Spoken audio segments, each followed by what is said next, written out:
Hey, I'm Alex Radical from Board Game Co. and welcome to To Back or Not to Back Adjacent. If you missed it, basically over the past several weeks, I've been doing a kind of lighter To Back or Not to Back instead of the full shebang, mainly because of the convention season and all the travel associated with it. I've had a harder time keeping up with the amount of work that normally goes into To Back or Not to Back. That said, last week or 2 weeks ago, I did a video where it's kind of a lighter To Back or Not to Back, where I was like, hey, I'm just going to cover things more of a general, like, I'll take a look at the campaigns I want to talk about, look at them for 2 minutes, and then dive straight into them in a video without doing all the research I normally do, and for the most part it was well enough received that I'm going to keep doing that at least for now. In fact, some people said they like it more than To Back or Not to Back, so we'll see what happens post-Gen Con. For right now, this is something that I have to do, and then post-Gen Con we'll see what people want me to do. The main differences between this and To Back or Not to Back is, number one, is I'm only covering crowdfunding campaigns that I'm actually intrigued by, not necessarily campaigns that I might back, but campaigns that I have more of a personal interest in for one reason or another, or that I find interesting enough, and not just trying to cover all the crowdfunding campaigns. And number two is I only give myself 2 minutes to actually research them, as opposed to the full amount of research I normally put into the series when I do this. With that said, before we dive into all the crowdfunding campaigns, browsing Kickstarter, browsing GameFound, finding all that, we do have our sponsor of the week, which is Gambit from World of Gambit. Gambit is basically bringing your board games to life in digital form, and I don't just mean a digital version of your board game. There's plenty of those, from Board Game Arena to Steam to specific apps. There's so many different versions of your board games that you can play digitally, which is amazing. Gambit is doing something different. It's taking those digital worlds and putting into its own game called Gambit. Taking games like Champions of Midgard, taking games like Wingspan, and then combining those factions so you can face off against the Obsidian King, the AI of this world, all while you march around on a hex-based arena, trying to be mindful of your commander's area of influence, their sphere of influence, and how you're going to control your units as you play instant abilities, as you play units into the board, as you take advantage of the unique asymmetry of your faction. Again, in a cooperative game, you'll be playing with either other friends, other players on the internet, or other AIs as you work together, combining two factions to take down the Obsidian King. The game is going to be free to play. If you check out the campaign, the main reasons to back are to be a part of the journey and to get, various perks, things like bits that you can use for cosmetic rewards, all of that. You can check out the various pledge levels to go through all of that, but that's Gambit. This is your chance to go ahead and get in on it and get those extra early access rewards before the game actually comes to life in the digital space. And with that, let's go ahead and dive into the crowdfunding campaign, starting off with Castle System. This is one of those where I know I'm not backing this. I already know I'm not backing this because I don't have enough of a justification to back it, but I think this was incredibly cool. To be very fair, I did sponsor, to be very, not fair, to be clear, disclaimer, all of that, I did sponsor content around this game, but this was so, the content is beautiful. Like, I'll try to throw something up on my Instagram as well, but this content, the pieces, the components, are absolutely insane in terms of the level of quality they bring to the table. Like, I wish I could justify getting more of this. It is expensive, that's the problem. The problem with this is that this one is very expensive as far as the actual components go, but it's bringing you a pre-painted, magnetic, modular components that you can build various buildings. You can buy this giant windmill and this giant castle, and the more pieces you have, the more they can all click together. From even just the set I have for the prototype, the amount you can do with that set is incredible. Again, I wish I could justify getting more of this, but it's expensive, and I don't actually play D&D and these things, so for me, this would be purely about the aesthetics of it, which the aesthetics are very much up there. So this is more just, I think this is incredibly cool, which is why I wanted to loosely talk about it. I am the target, not the target audience, because I wouldn't back this, but I do wish I had more of a need for it, if that makes sense. Then we have Canvas Critters. Canvas Critters is interesting. This one's designed by Katja Howitson, which is interesting, because if you followed her various, oh my gosh, what do you call it again? The board game, what do they call it? They're called the Mosaics. The Mosaics. She does the Mosaics. She's been doing these for years over on Board Game Revolution and other groups. But basically, she creates these fascinating board game mosaics of various elements from other games or logos from publishers, things like that, using board game pieces. And she's taken that and making it into a board game, which both sounds appealing, and also I don't know if it would work for me, practically speaking. You're going to go with one of those systems where you kind of have a judge, where you kind of have a general thing you're going for. Players will draft pieces from the center, and then they're going to be using those to go ahead and build the mosaic and try to have their mosaic themed to whatever the necessary thing is. And then the judging begins from there, and you see who wins. The concept seems very cool. Price seems great. You're coming in at $25 for the game plus free shipping to the US, so that's a fairly reasonable price for what you're getting. I just don't know if this is the kind of game that I would want to play it. I do want to play this game. I just don't know if this is the kind of game that has longevity for me, especially if it's more about creating your own art as you go, which that's too, I don't know. I don't know if that's my personal jam from a gameplay mechanics standpoint, but I was very interested in this project, even just watching, going from her, doing this solo hobby thing, then making our calendars, and then going ahead and making a full game out of it. It's been an interesting journey to watch along. We have Grendel, the game of crime and mayhem. At Origins, I sat down, when I was at Origins, there was somebody who was demoing the game, and I asked him. I said, "Do you like the other games from the publisher, from Off the Page Games?" And he's like, "Yeah." I was like, "Do you like Grendel?" He's like, "Oh my gosh, it was great." I was like, "Well, what's your ranking?" And then he's like, "Well, mind management." Then, oh my gosh, I forgot the other one. He went through them all, and he's like, Grendel's at the bottom for him. And I was like, "But you liked it?" He's like, "Yeah, it was great." And I was like, that's interesting, because when I played it, I kind of had that, well, I didn't know that at the time. Later, when I played it, I then had the exact same reaction, where I really like Grendel. It is my least favorite from his game. Well, not my least favorite, I think, I'm blanking the term. There's Mind Management was my favorite, then Core of Discovery, then Grendel, and then the last one, which I always forget the name of. That, so it's not my least favorite, but Grendel is one that I very much enjoy, but I like some of his other games more. I've had a lot of fun with this one, but I also don't yet know, I haven't played the expansions, I don't yet know if this is a keeper long term, or just a game that I enjoy. And it's always tricky to balance that, especially with the amount of games I play. I find that the 4.5s, the 5s, those are games I'm excited and chomping at the bit to get back to. And the 4s I usually like a lot, and then don't always make the same effort to get back to, especially with all the other games, both old favorites and new games calling my name. And so Grendel's currently at that 4 level. It could grow, but it's one where I don't yet know where it is. And so I'm very much interested in Grendel. I'm curious what the expansions add. I think it's a great game. Even though it's asymmetrical in terms of teaching other players factions, it's not so overwhelming that it really feels like a huge chore. Like certain games, like Hegemony Lead Your Path to Victory or whatever, it's a great game, but it's one where I'm not really interested in teaching that level of rules. I kind of have root for that, and I don't really want to do others. But Grendel is much more accessible as far as that goes. I like the puzzle. I want to play it more. I want to see what the expansions do. I'm not completely sold on this one just yet. It's going to be $49 for the base game, the retail edition, and then $110 for the deluxe, all-in deluxe components, 2 expansions, and all of that. So definitely interested in this one. Not currently quite sold so far. Sail Legacy. Sail Legacy. This, I had a lot of fun with it. 33 backers, $400,000 raised. Sail Legacy is basically bringing you a 2-player version of, well, a 2-player Legacy game, which there aren't a lot of those. In fact, I'm not sure if there's any of those. But I liked Sail Legacy a lot, despite, I played the first, arc of the game, the first 10 chapters. In fact, tomorrow, I should have a spoiler review going up on the channel, because people wanted some spoilers, so I got permission to do a spoiler review, as long as I clearly label and tag it as spoilers, which I definitely did so. So if you want to get more thoughts about the game, including the elements that I unlocked and encountered, I'll have that going up on the channel tomorrow. But from going through the first arc of the game, roughly 9 missions or so, roughly a quarter of the game experience, I had a lot of fun with Sail Legacy, and I am looking forward to diving back into it more. Now here's the part where I'm not sold on. Looking at the components for the basic $79 Legacy version versus the $119 Deluxe, I'm not seeing a clear reason outside of FOMO to go with the Deluxe, because you get 2 things. You get upgraded components, which you can't see most of them, and then you get the epilogue, which the epilogue, we'll get to those things one at a time. But I'll start by saying, if you want my full spoiler review, check that out tomorrow. Outside of that, Sail Legacy, I do want the game. I 100% want this game. This I would get, no question, because I believe there's going to be some degree of replayability, although that's not really the reason I'm getting it, but rather because you're going to get 40 games out of it, and 40-ish games out of it, and I think I'll have enough fun with the Legacy experience, and I've already had fun with that experience, that I think that's going to be worth it. But the tricky part is, again, that upgraded aspect. Because if you look at the upgraded parts, if you look at the components over here, it shows you anything with this label is the Deluxe only. So most of the components you're getting, because that's the black label there. When you get to the Deluxe label over here, you have NPC ship meeples. Every NPC has its own meeple. That's nice. I don't think I cared about that. From the content I went through, every ship had its own meeple. I didn't care. You could have reused the exact same meeple. It wouldn't matter to me at all. Shark meeples are nice, not worth $40. And then all the other things you can't see. So you can't see most of the stuff you're getting over here, which I understand and respect the spoilers, but if the things I could see, I'm like, one, I don't care about at all, and the other's nice, but not worth $40, then at what point is that worth it? The other thing you're also going to get is the epilogue. The epilogue over here is giving you away 5 missions to play after the campaign, missions affected by the actions you made throughout the campaign.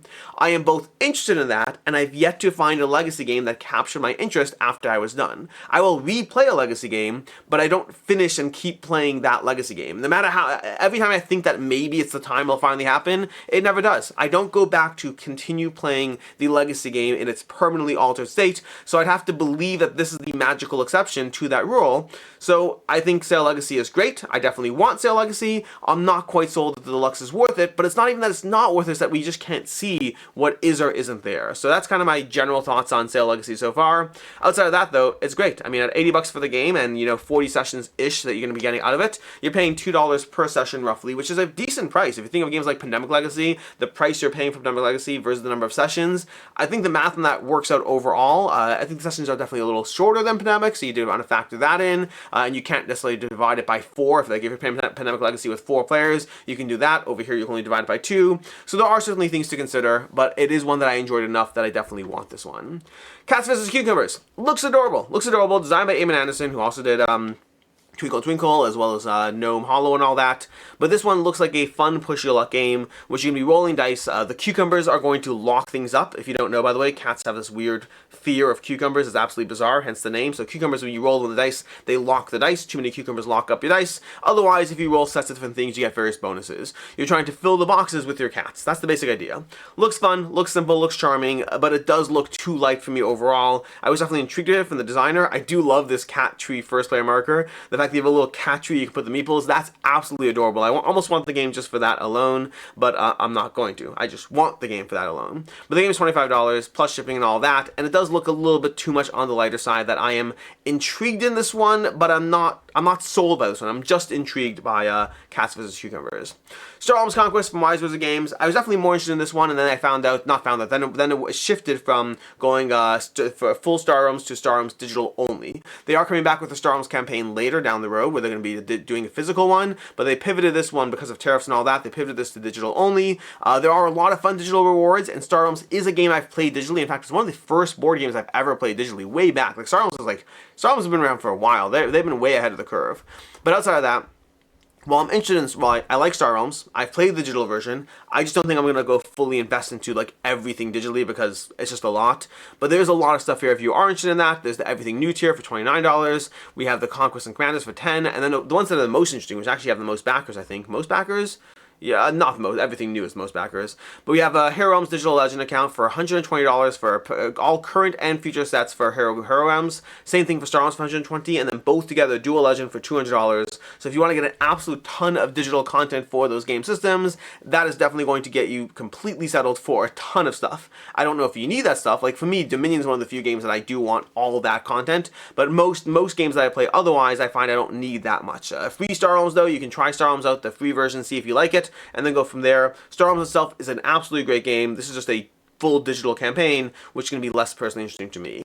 Deep Rock Galactic, Rival, Incursion, and Horrors of Hoxxes. 5,000 backers, 1,000,002 raised so far. Deep Rock Galactic is great. At least the 2 games I've played of it have been great. I need to play it more, and then I need to dive into expansion content. This is one of those things where I do want this stuff. I want more content because the miniatures are great, the gameplay's fun. I want more for this. I can't justify more for this, at least not yet, not until I play it more. There are games where I go full whole hog into all of them, and I want everything that comes out. And then there are games that I haven't been able to do so yet. I've been meaning to get back in Deep Rock Galactic, and I've actually reviewed it on the channel yet. I've been meaning to review it, but I want to play it more than it's not a game I want to play twice and then review it. I want to get a bunch more plays in, so I need to do that, and I've read the rules, I'm prepped to go. I've obviously read the rules because I played it, but I played it so long ago that I had to reread the rules to play it again, but then I didn't play it again. Long story short, I need to dive back into this when I have the chance to get more sessions of it and then dive into the expansions.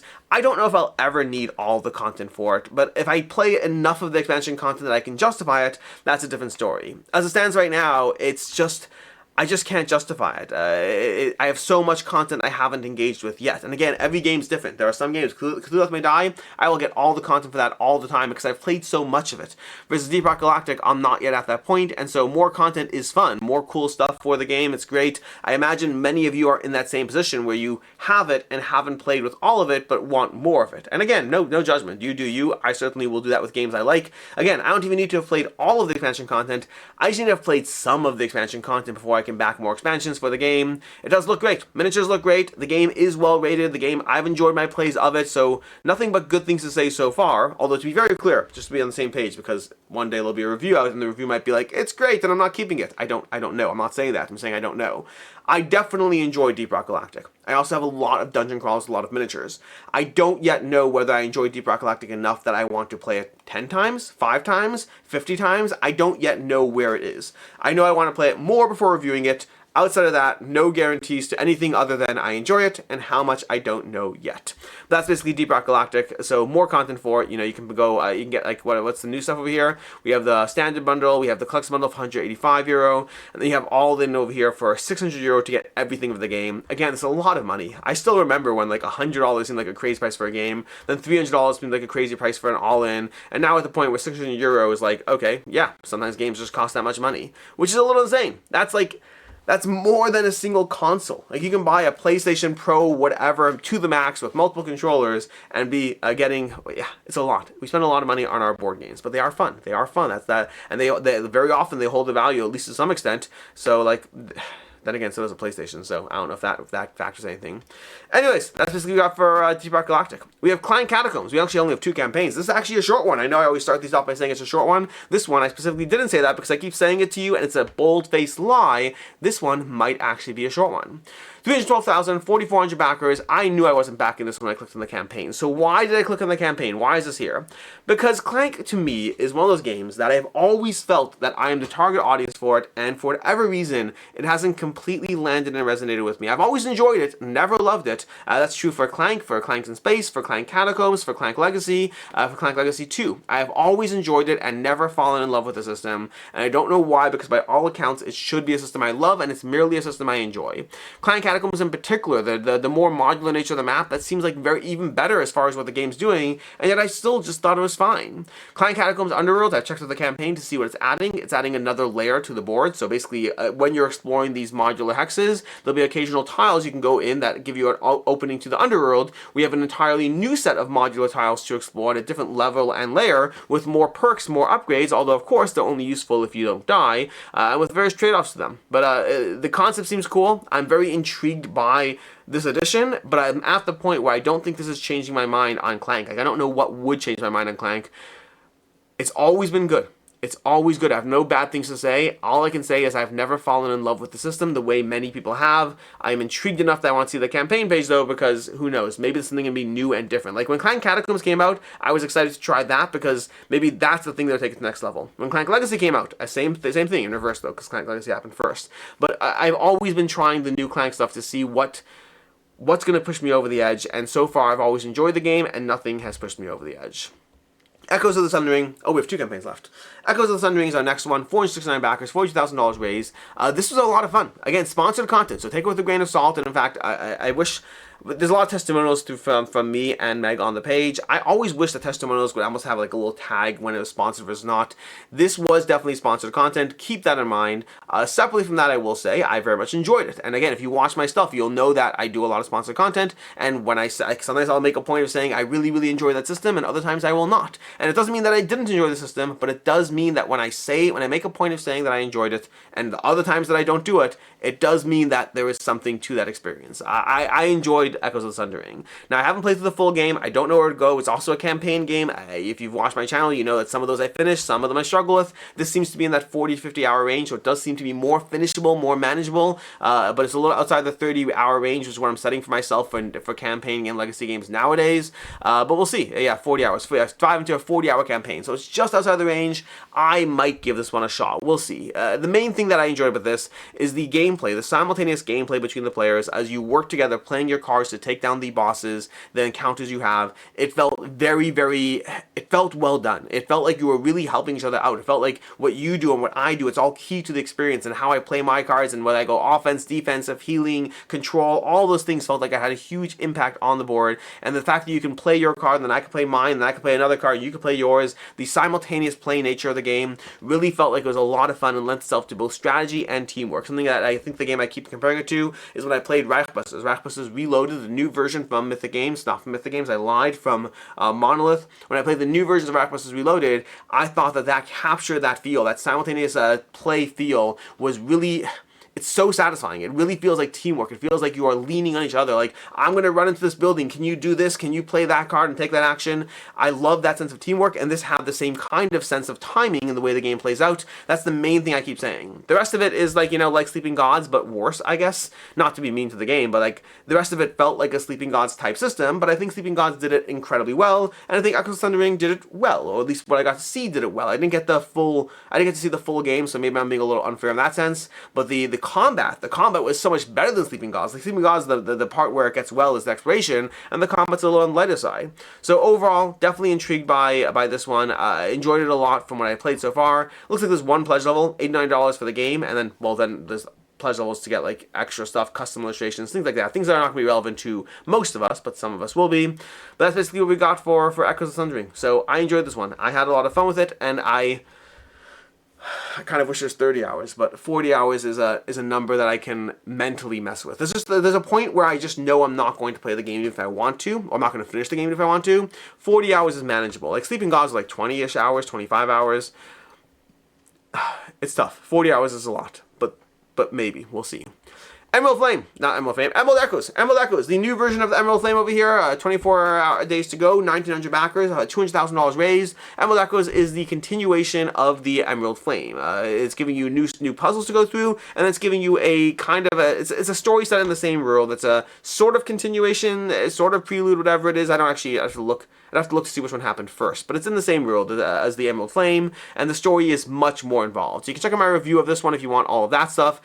This is tricky because I already know I'm not backing it because I already played through this. Like, I've done this. I've done this adventure, so I would definitely not back this. This is the tricky part about this series because this is very much my personal interest level, but I already know I'm not backing it, but it's the kind of thing I would back, so I'm covering it over here. And I absolutely would back this. If I hadn't played it already, I would 100% fully back it. I will say, if you watch my review of it, I definitely did not like it as much as I generally like other post-curious things. I still think it's great, but I do think you should try a lot of other post-curious experiences first, except, as somebody in my comments pointed out, they said, well, if I haven't played all the stuff, shouldn't I work my way up in enjoyment? Like, if I want to play all of them, shouldn't I play, like, Emerald Echoes first because it was your least favorite, and then work your way up to the better ones? And I was like, I hear your point. Like, if your goal is to play them all no matter what, then I hear your point. If your goal is to dive into the best experiences, and then, hey, if you have time for other experiences, then you can get other experiences, then I'd recommend Emerald Echoes last. I still enjoyed Emerald Echoes. It was still a great game. The narrative was top-notch, better than the Emerald Flame. It's very reminiscent of Morrison Game Factory, so a lot of solid narrative to the game,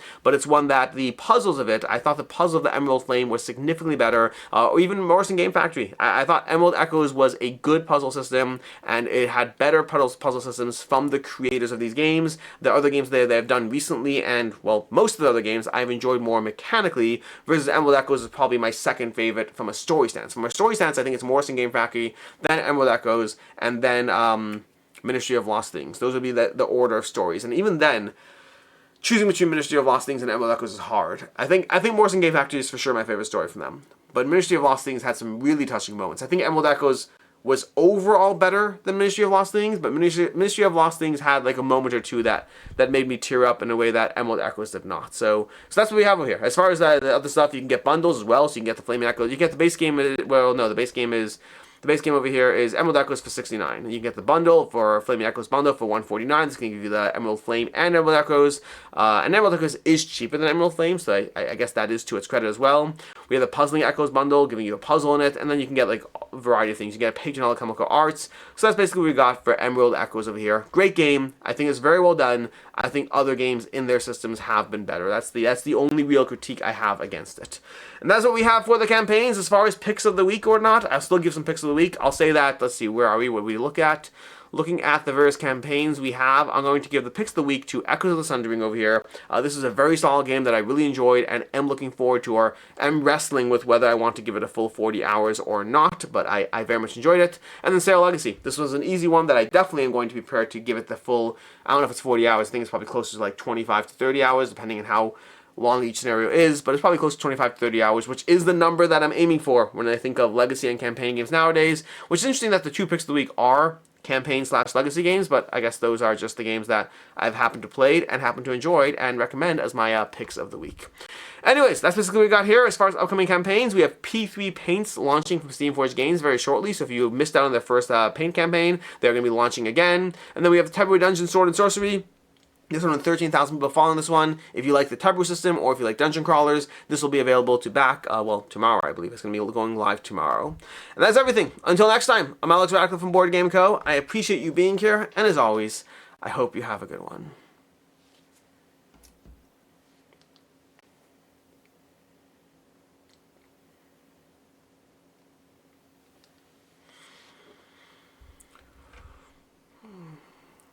What do you get when you mix alcohol and literature?